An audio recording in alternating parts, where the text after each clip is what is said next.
ये देखो बेटा, मेरा ये आपका एक शीट है, ठीक है ना। मैं इससे किस तरह से हम इसको रोल कर कर हम इसका बेलन बना सकते हैं। ये मैंने इसको इस सिरे से मिलाया, इसको मैंने इस सिरे से मिलाया, ठीक है, क्योंकि ये मेरा रेक्टेंगुलर शेप है, कागज़ की आयताकार शेप है। और जब मैं इसको इस तरह से रोल करती हूँ तो मेरा क्या बन जाता है, ये वृत्ताकार आकृति बन जाती है। मेरी कौन सी आकृति बन जाती है, ये मेरी वृत्ताकार आकृति, वृत्ताकार मेरी आकृति बन जाती है, ठीक है ना बेटा। तो इसकी लंबाई कितनी होगी, 2πr। और आपको पता है आयत का क्षेत्रफल क्या होता है, लंबाई गुना चौड़ाई। तो ये मेरी क्या है, ये मेरी बेलन की क्या है, ऊंचाई। ये मेरी बेलन की क्या है, ऊंचाई, ठीक है ना। ये मेरी बेलन की ऊंचाई है। और ये नीचे मेरा वृत्त वाली फिगर मेरी बन जाएगी। तो ये इसकी वृत्त की परिधि क्या होती है, 2πr है। तभी हमारा फार्मूला क्या बना है, लंबाई गुना में चौड़ाई, 2πr गुना में h। अब कुल कैसे होगा, कुल अगर हमें निकालना है तो ये तो मेरा हो गया 2πrh, और दूसरा क्या हो गया, एक मेरा वृत्त नीचे बना, एक मेरा वृत्त ऊपर बना। तो πr² जमा πr² कितना बन गया, 2πr²। तो 2πr मैंने कॉमन लिया तो h जमा में r। इसी तरह से मेरा शंकु का जो है, शंकु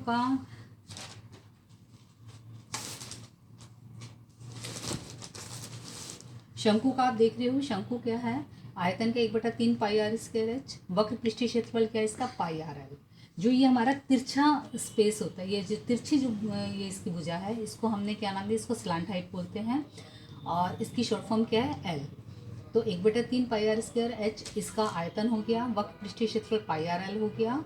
और कुल पृष्ठीय क्षेत्रफल क्या हो गया, इसका तो पूरा हो गया πrl, ठीक है ना बेटा। और नीचे हमारा क्या होता है, ये वृत्ताकार शेप होती है, तो πr²। तो πrl इसका वक्र, इसका जमा में एक वृत्त नीचे बनता है, तो πr²। और πr कॉमन लिया तो πr जमा में l जमा में r। गोला, ये इसका आयतन क्या होता है, 4/3 πr⁴। वक्र पृष्ठीय क्षेत्रफल 4πr²। और कुल क्षेत्रफल भी इसका क्या होगा, 4πr²। अर्धगोले का क्या होता है, अर्धगोला जैसे आधा कटा नींबू 2/3, क्योंकि गोले का आधा है तो इसको 1/2 से अगर हम इसको गुना करेंगे, 1/2 से जब मैं इसको गुना करूँगी तो ये मेरा कितना आ जाएगा, 2 से 2 काटा तो 2 दूनी 4, 2/3 आ गया। तो गोले का आधा अर्धगोला 2/3 πr⁴। वक्र पृष्ठीय क्षेत्रफल भी क्या होगा, इसका आधा, यानी बटे में 2 करूँगी तो 2 दूनी 4, 2πr²।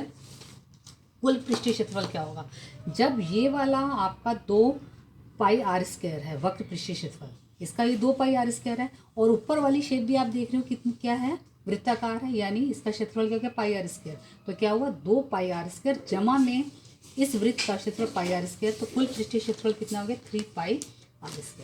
बेटा अब ये फॉर्मूलेज जो हैं आप अच्छे से याद कर लीजिए, क्योंकि इन्हीं फॉर्मूलेज को यूज़ कर कर, जैसे पिछला लेसन था हमारा वृत्त का था त्रिज्याखंड, और उसके अंदर हमने त्रिज्याखंड वृत्तखंड के फॉर्मूले करे थे, ठीक इसी तरह से हमारा सेम ये सारे फॉर्मूलेज आप अच्छे से याद कर लो।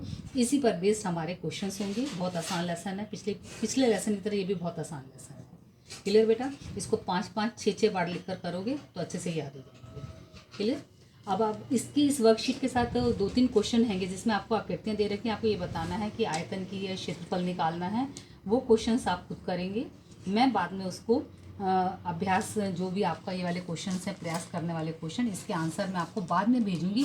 लेकिन पहले आप खुद कर मेरे पर्सनल नंबर पर वो आंसर भेजेंगे, इसके बाद मैं भेजूंगी आपको, ठीक है बेटा। इसके बाद हम अपनी नेक्स्ट क्लास वेडनेसडे को होगी, उसमें हम नेक्स्ट वर्कशीट करेंगे इस पर बेस्ड। और आपका यूटी की डेट 25 नवंबर फिक्स हुई है। यूटी के अंदर आपका पिछला वाला सर्कल का लेसन आएगा जो अभी ख़त्म हुआ है, उसी पर बेस्ड क्वेश्चन आएंगे। त्रिज्याखंड का क्षेत्रफल निकालो, वृत्तखंड का क्षेत्रफल निकालो। तो आप उस लेसन को अच्छे से तैयार कर लीजिएगा। 25 नवंबर को आपका यूटी हैगा, ठीक है बेटा। मिलते हैं हम अपनी नेक्स्ट क्लास में वेडनेसडे को सेम टाइम पर 11 से 12। तब तक आप अपना ध्यान रखिएगा।